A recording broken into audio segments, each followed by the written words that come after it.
10. Good evening, I'm Sarah Macaluso. Jabari Pruitt is on assignment, and there's a lot happening across West Alabama today. Priscilla Estrada will bring us a look at what city council members are expecting from tomorrow's annual legislative breakfast. Plus, meteorologist Peter Crank will take a look at the forecast for the week ahead, including some possible severe weather. But first, a crime spree this morning that went into 3 cities and involved 2 kidnappings and has law enforcement across Central and West Alabama on the hunt. More in tonight's top story. It began this morning at the Microtel in Tuscaloosa, where officials say 2 suspects, a man and a woman, kidnapped the night manager and robbed the business at around 7 a.m. From there, the couple made their way to a McDonald's in Hoover with the manager still in tow. They then attempted to rob a McDonald's employee, but she ran. The couple then dropped the manager off at a Vestavia Hills apartment complex before fleeing the scene. And after that, police responded to a home invasion in Vestavia, where they discovered the homeowner missing. She was robbed of her car and kidnapped in front of her husband. Later, she was dropped off at Grandview Medical Center. This incident has left neighbors shaken.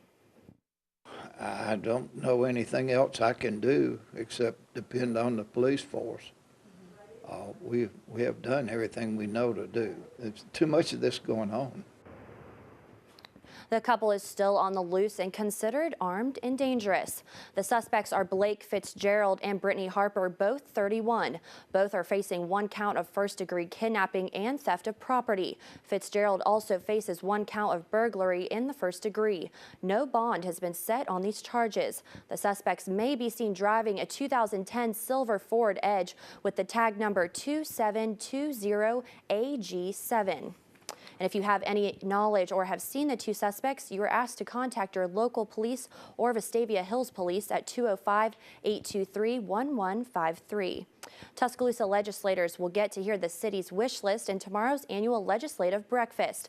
WVUA 23's Priscilla Estrada is standing by with more. Priscilla? Sarah, tomorrow Mayor Walt Maddox is expected to stress some top priorities the City Council has. The legislative breakfast urges the 9 members who represent portions of Tuscaloosa to support or oppose specific items of legislation. Some of the top priorities in the city's wish list are things like eliminating unfunded mandates from the state and ensuring the state's road departments fulfill its financial commitments. I spoke with District 7 Councilwoman Sonia McKinstry on the phone today over what she wants to hear.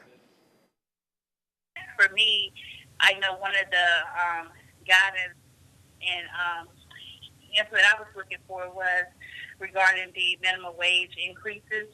That was one of the things that we definitely wanted to see guidance from the legislation support. The city's annual legislative breakfast is set for 7:30 tomorrow morning at the Tuscaloosa River Market. Live tonight, I'm Priscilla Estrada, WVUA 23 News. Thank you, Priscilla. The University of Alabama is taking steps towards promoting diversity on campus. WVUA 23's Tiana Jenkins has more. The group We Are Done has been demanding diversity on campus for a while and has now influenced the university to open up a diversity center. The Intercultural Diversity Center will open up tomorrow at 6 p.m. The center will be located on the first floor of the Riverside Community Center. It will be a place where students can come together of all nationalities and learn from each other. Members of We Are Done are excited about the opening. I think it's fantastic because it's going to allow a lot of really hard conversations about things like race, privilege, sexual assault to take place in a really safe and welcoming environment for all. Bennett also says that this center means something bigger for the university. It means that the university is committing to progress in a really positive way, and I appreciate the work that the students and the faculty and staff and administrators have been able to do and to come together in pursuit of this goal. We Are Done encourages everyone to stop by the center and see what it has to offer. The center is one of the many goals that the group has. It's been, months of a lot of hard work and negotiations, and I'm glad that we've all come to a place where we can agree on that this is a very important thing for our university and the community. For more information on the center, follow the We Are Done Facebook page at facebook.com/wearedonea. For WVUA 23 News, I'm Tiana Jenkins. The center hours will be Monday through Friday from 11 a.m. until 10 p.m. On Saturdays, it will be open noon until 4, and Sunday, it will be open by request. And now let's get a first look at your forecast. WVUA 23's Peter Crank joins us now to do just that. Peter, how's it looking out there? Well, Sarah, we've had a great weekend, lots of warm conditions and a good amount of sunshine out there. And we're going to see that warm air continue into the day tomorrow. This afternoon, we hit 74 as the official high. It was 72 up in Birmingham and 75 in Dothan, or in Montgomery, 71 down in Dothan. So again, very warm conditions for us here in Alabama. And that'll continue into the day tomorrow. We are looking at a few more clouds moving into the area, and there are a few showers off to our north and west. We may see a few showers moving in during the morning hours tomorrow, but overall, we're just going to be dealing with warm air on the way for us. Sarah? In news around the state tonight, a single vehicle crash claimed the life of a Forkland man in the early hours of the morning. Carl Fitzgerald Johnson, 25, was killed when the 1979 Oldsmobile Cutlass he was driving left the roadway and struck a tree. Johnson was pronounced dead at the scene. The crash occurred on US 43 near the 107-mile marker. According to investigators, alcohol may have been a factor in the crash. Alabama state troopers are continuing to investigate. Republican Chris Blackshear has claimed a vacant seat in the Alabama House without an election.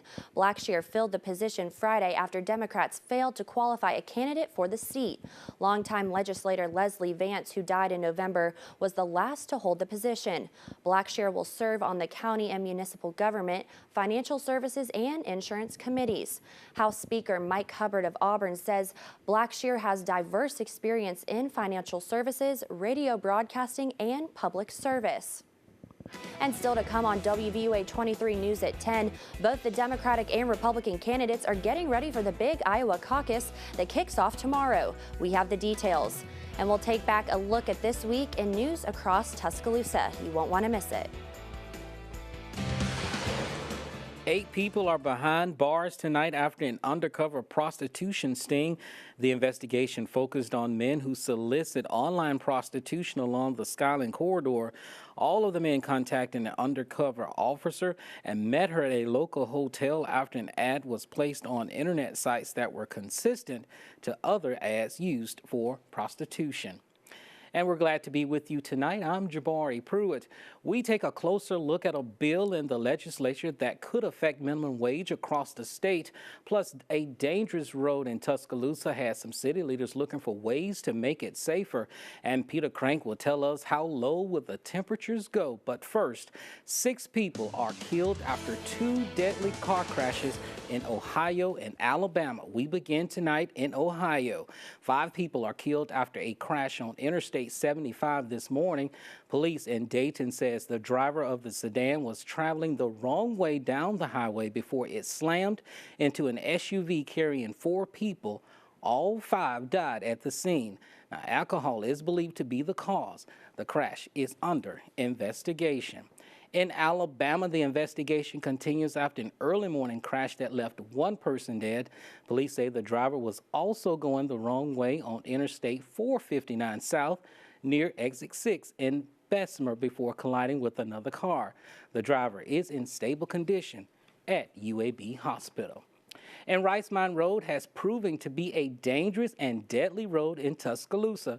WVUA 23's Taylor Mooney shows us what city leaders could be doing to make it safer.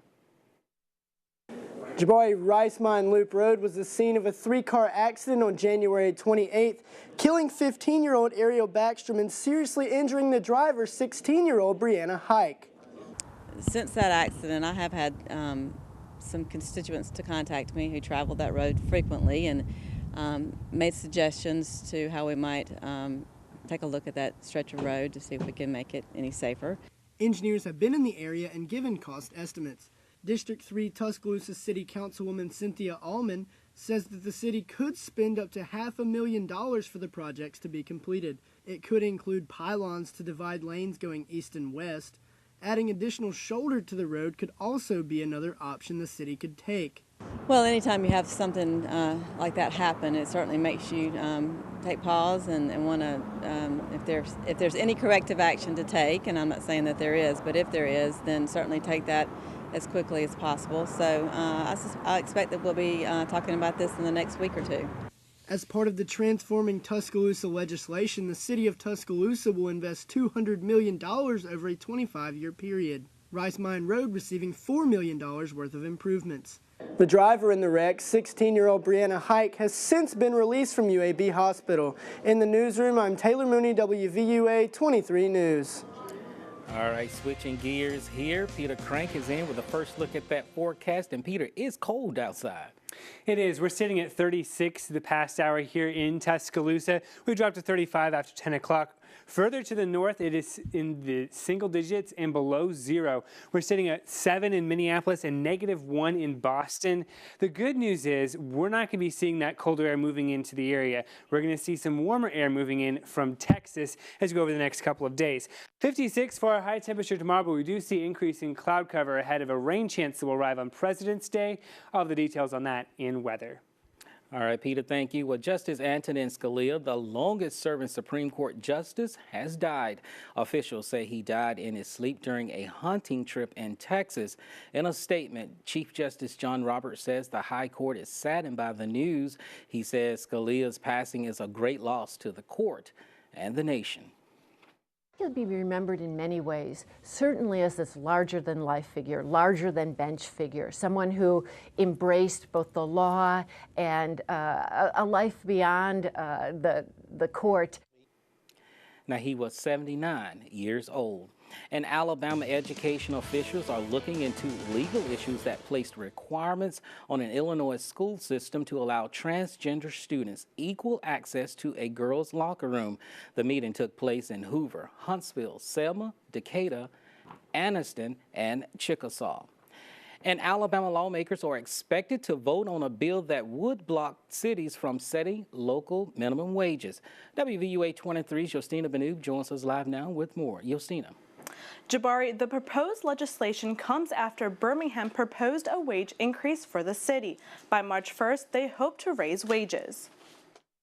According to WVUA 23's political analyst Steve Flowers, legislatures control a lot of decisions that local county and city governments make. They do that sometimes. They will sometimes exert their influence, which was the case Representative Faulkner in Jefferson County is doing now. He does represent a very small portion of the city of Birmingham. The city of Birmingham should be able to raise the minimum wage and set the salaries for their employees any way they want to. It's their city. They were elected to run the city. The legislators were elected really to run the state government. Birmingham City Council voted in August to establish an hourly minimum wage of $8.50 by July 2016 and $10.10 by July 2017. Republican State Representative David Faulkner of Mountain Brook filed a bill that would mandate uniform minimum wages in Alabama and void local wage ordinances. Currently, Alabama has no state minimum wage and uses the federal one of $7.25 an hour. Advocates for low-income workers say local governments are better suited to handle local wage regulations. Proponents of the bill have said higher wages mean higher costs for employers and consumers and reduce job opportunities for low-wage workers. Democrat Representative Dario Melton from Selma says current minimum wages keep workers in poverty. That's a perennial issue that comes up forever. My entire lifetime, the Democrats want to raise the minimum wage. Republicans want to keep it lower because Republicans' argument is that it's business owners' decision how much they can pay their employees. Flowers says he doesn't expect the bill to go past the floor. I don't think it will finally be passed because Democratic members of the House and Senate of Jefferson County will filibuster and tie the whole session up. But that happens quite often because of these particular local issues. In February, members and supporters of the Tuscaloosa 1010 minimum wage coalition rallied outside of City Hall to protest high minimum wages. Mayor Walt Maddox met with the coalition back on January 27th. He supports a minimum wage increase but believes this is a matter of the state legislature. Reporting live tonight, Yostina Benoob, WVUA 23 News. All right, Yostina, thank you. Well, Tuscaloosa City Schools will host a series of community meetings.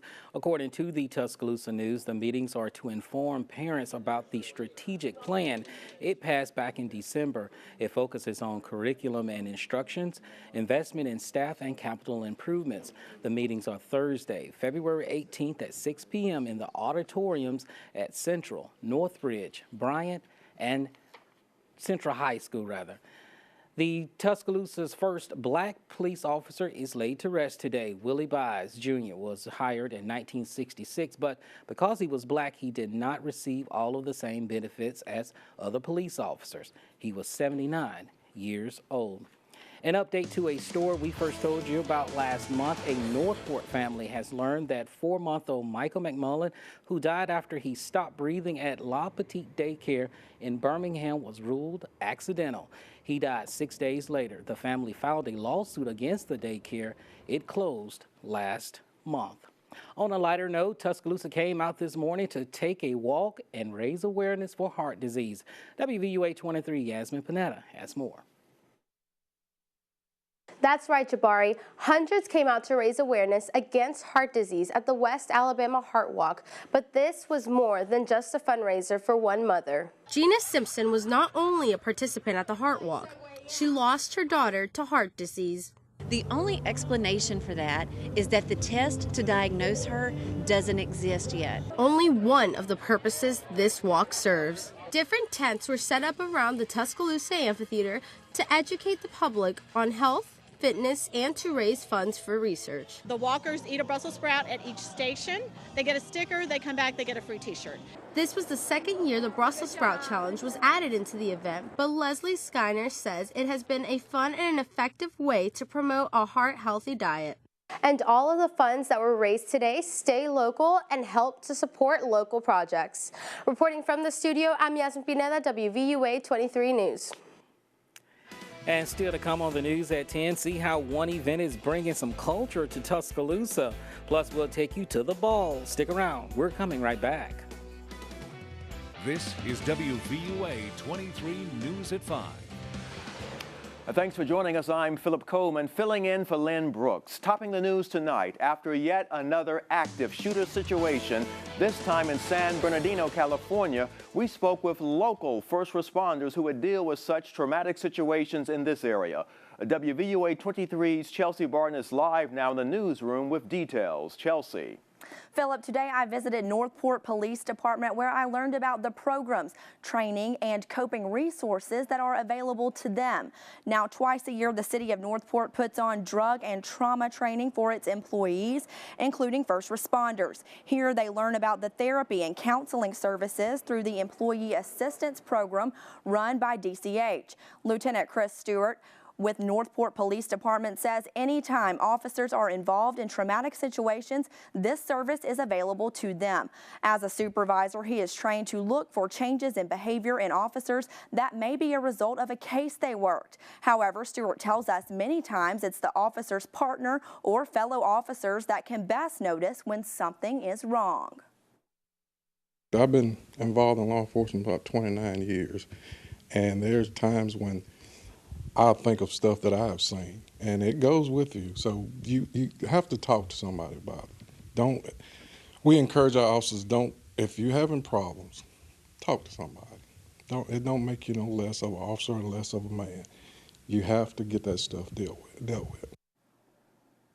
For all employees using EAP, it is confidential. Live tonight, I'm Chelsea Barton, WVUA 23 News. Now the latest on the suspect on Wednesday's mass shooting there in California. The landlord who rented an apartment to the couple who shot and killed 14 people in San Bernardino allowed reporters inside today. Authorities are now investigating the shooting as an act of terrorism after the discovery of posts that one suspect made on Facebook during the shooting. In that post, the female shooter made a pledge in support of ISIS. It was just a normal day at work. I mean, obviously there was something going on because we at in front of the library there was a lot of cars, so we knew an event was going on. We knew it didn't belong to us, so we just go into our offices and do work as usual. And authorities say that neither of those two suspects had been in trouble with the law before, and they were not on any watch list. Now an update to a murder from earlier this week. The Alabama Law Enforcement Agency is investigating the murder of 27-year-old Tony Holloway, who was shot shortly before 2 p.m. on Monday in York, Alabama. 45-year-old Stephanie Moore turned herself in to the York Police Department the same day of that murder. York Police Chief Brian Harris says there was no relationship between the victim and the suspect, but a motive may have stemmed from Holloway accusing Moore's son of stealing. Turning now to the SEC championship game, with the Alabama Crimson Tide set to face off against the Florida Gators this weekend in Atlanta. WVUA 23's Jen Chapman caught up with two former SEC champions who have an interesting analysis on one current Tide player. Philip, a win for Alabama tomorrow most likely means the Tide are locked in for the college football playoffs. But how about Derrick Henry and his campaign for Heisman? We spoke with the people at SEC Nation, and today they said he is almost a lock too, especially if he has a big game tomorrow. Derrick Henry is as much of a runaway winner right now as we've had in the modern era of the Heisman. That doesn't mean he's going to win by that margin, but going into this final weekend, Derrick Henry is out in front in all of the projections that I could put together. And I've been projecting the Heisman since 2009 correctly. Really, last week showed his heart to me. You know, week 13, regular season, 12th game, and you're going to get 46 carries and literally carry the football team. It was amazing. It was an unbelievable performance. So I think last week is when I realized he was special. His ability to get back up and be the same player in the next play, to carry the ball 46 times against your arch rival, that's crazy to be able to have the stamina. And talking to Coach Cochran the week after they played Texas A&M, and that Tuesday after practice, he went in there and squatted 500 pounds. People just don't do that. And I think it's his work ethic and his ability to get right back up and go just as hard the next play that makes him special. Now, Greg McElroy also added that this year's Tide team reminds him of the 2009 team that he was a part of. And who else does it remind him of? The Tide's only Heisman winner, Mark Ingram, and how big of a game that was for him as well. So a lot going on here tomorrow for Tide fans. Reporting from the SEC Fanfare, Jen Chapman, WVUA 23 News. All right, thanks, Jen. And switching gears now to weather, let's get a first look at the forecast for that big game in Atlanta on tomorrow. For that, we turn to Chief Meteorologist Richard Scott. Richard. Hey, Philip, good news. The weather's going to be great for game day tomorrow over in Atlanta. Temperatures likely in those upper 50s outside the dome. Obviously, inside the dome, it's going to be nice and warm for the game. Here locally back at home, Tuscaloosa, 50 degrees, 44 now. Coleman.